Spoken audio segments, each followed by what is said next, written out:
Bibles are here all week long until the people come in Sunday and grab them.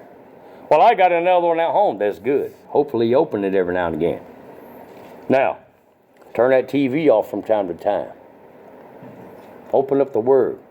And if you have problems reading, just meditate upon God. If you can't read, you can't understand, grasp it, just meditate upon the Lord. He'll give it to you just like you're reading it.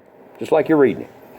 4, let me read it, the rest of it. I'll start it over. When thou vowest a vow unto God, defer not to pay it, for he hath no pleasures in fools. He hath no pleasure in fools. Pay that which thou hast vowed. Better is it that thou shouldest not vow than that thou shouldest vow and not pay. Suffer not, or allow not thy mouth to cause thy flesh to sin. Neither say thou before the angel that it was an error. It was a mistake. Why? Wherefore, or why should God be angry at thy or because of your voice, and destroy the work of thine hands? For in the multitude of dreams and many words there are also divers or different vanities. But fear thou God. Don't take my word for anything. I prove it to you. If I can't prove it to you, I need to keep my mouth shut. But many people, and maybe some of us within the sound of my voice, I don't know.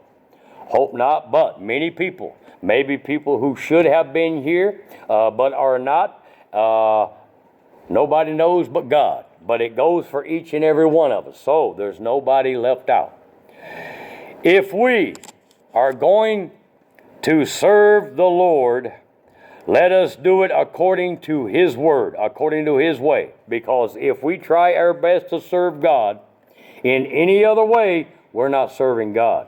Peter started out that way.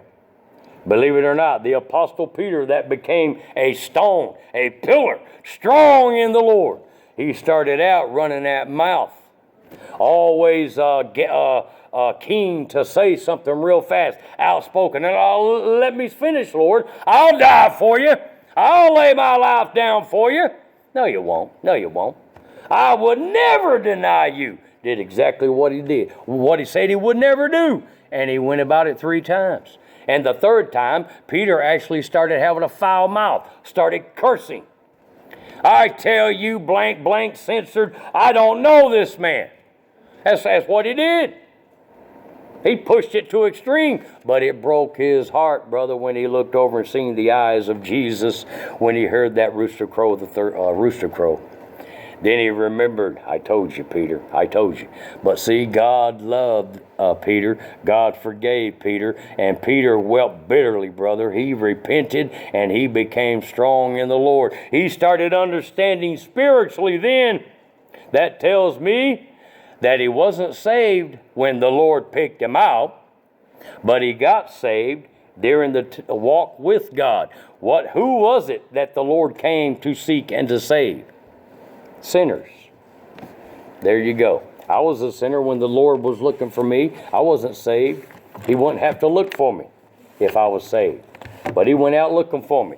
Getting ready to wrap it up. When we make a vow unto the Lord, when we speak anything unto the Lord, let us learn to be careful about what we're saying and who we're speaking to. God does not require you and I to go above that which He requires. Many times we get our own selves in a mess. Well, when we find ourselves in a mess, I'll guarantee you it's us that has done it, not God. It's God that will bring us out of that mess. But let us learn to be a few words when it comes to the Lord. I know I joke, I'm a prankster when I get out behind the pool. A lot of people say, hey, I don't listen to that preacher right there until he steps behind the pulpit because he's silly, until he gets behind the pulpit. A lot of people tell me that. That's fine. I'm just that kind of guy. The Lord made me that way, I guess. I've been I've been a comedy kind of guy since I was in grade school. As far as I can remember, I just like to laugh. I just like to joke, cut up, as long as it's good and clean, you know. But when we come before the Lord and make vows, let's be careful about who we're talking with and what we're saying. Remember what we just read in Ecclesiastes. God has no pleasure in people coming unto Him making false vows because they simply sin. It's better to, Lord, that's why I say when somebody says, I'll see you Sunday, brother, I say, by the grace of God, we'll be there. Or by the grace of God, we'll see you. But many people, we'll see you then, we'll see you then. You don't see them. They're perfectly fine. I'll be there Sunday, no matter what takes place. That's how they say it. I'll be there. Don't see them. That's lying unto the Lord. That's lying unto the Lord. As we stand,